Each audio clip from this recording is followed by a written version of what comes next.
អូននេះគឺជាក្រដាស់ប្រាក់200000លុយខ្មែរទៅតែចេញថ្មី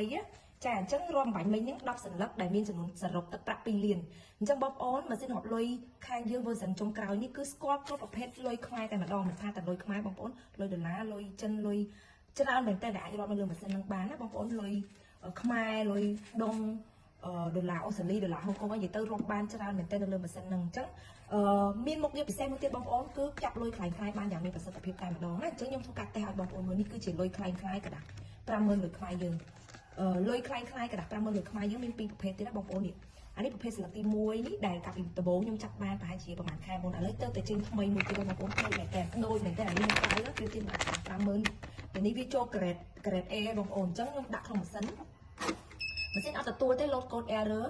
ឲ្យយើងដកយកមកឆែកចាអានេះក៏50000ថ្លៃដែរខ្ញុំនិយាយថាទៅតែចេញហ្នឹងគឺចាប់ដូចគ្នាបងប្អូនហើយនេះជាកណ្ដាប់ប្រាក់ថ្លៃដែរតែលុយដុល្លារ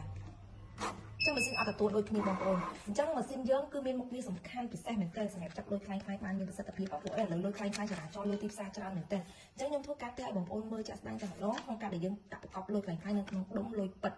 តែលុយពិតហ្នឹងយើងអាចចម្រុះទឹកប្រាក់ចូលគ្នាទៀតបងប្អូនអញ្ចឹងយើងសរុបមកសរុបទាំងសន្លឹកទាំងទឹកប្រាក់វាងាយស្រួលចំណេញពេលវេលាបងប្អូនបិទបញ្ជីចុងថ្ងៃចាអញ្ចឹងនេះគឺជាกระดาษប្រាក់ខ្លាំងៗបាញ់មិញដែលខ្ញុំប្រាប់បងប្អូនចាឥឡូវនេះបានសរុបទៀតហើយ50000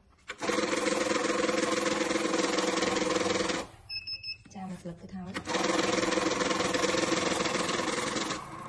ចាអញ្ចឹងគឺលុយសុទ្ធ192សន្លឹក2លានជាងសរុបតូតាល់តែម្ដងក្នុងហ្នឹងមាន detail ថាលុយប្រភេទអីសន្លឹកអីនិងសរុបតូតាល់ចំនួនប៉ុន្មានសរុបចុងក្រោយបងប្អូនទៀតអញ្ចឹងនេះគឺជាលុយខ្លាំងៗអញ្ចឹងម៉ាស៊ីនអត់ទទួលលុយខ្លាំងៗទេណាបងប្អូនអញ្ចឹងបងប្អូនបើសិនមានតម្រូវការចាំម៉ាស៊ីនរាប់លុយគឺធានាជូនតែម្ដងបងប្អូនអាចយកទៅប្រើបានដោយទំនុកចិត្តសុវត្ថិភាពចំណេញពេលវេលាអរគុណ